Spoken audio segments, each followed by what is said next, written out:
Is this somebody that we were expecting? Well, yes, in a way. I mean, Buffett has been very clear over the last couple of years about what it is he's looking for in his successor as CEO. And the person that my article names is Greg Abel. He's the head of Berkshire's energy business.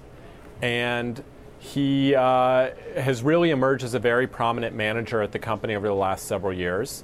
And a lot of investors and people close to the company think he's, at this moment, the most likely candidate.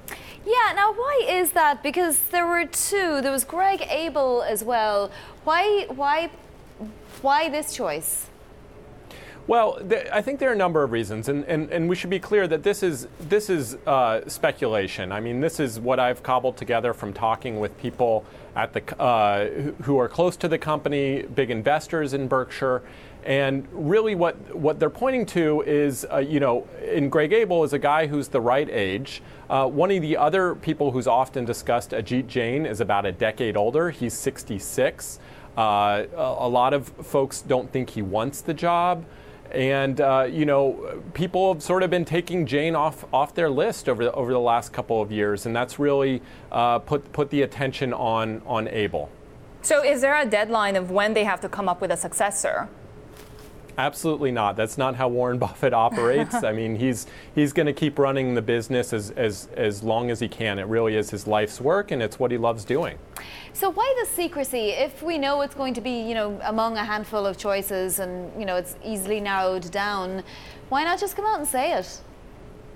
Yeah, I mean, that's a great question. I think a lot of investors raise that same point if you ask them about it. But I think a couple of reasons. One is that, this is a lot of Buffett's identity is wrapped up in this company. He really loves doing it.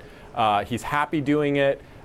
He likes the attention. But on top of that, there's a more practical reason. I think it gives the board more flexibility. I mean, circumstances can certainly change. We don't know how much longer Warren Buffett's going to be at the helm. And say it's another 5 or 10 years, we might be talking about a different candidate. We know that Buffett himself had some qualifications for that position. Do we know now that Greg Abel would be able to fit into that criteria?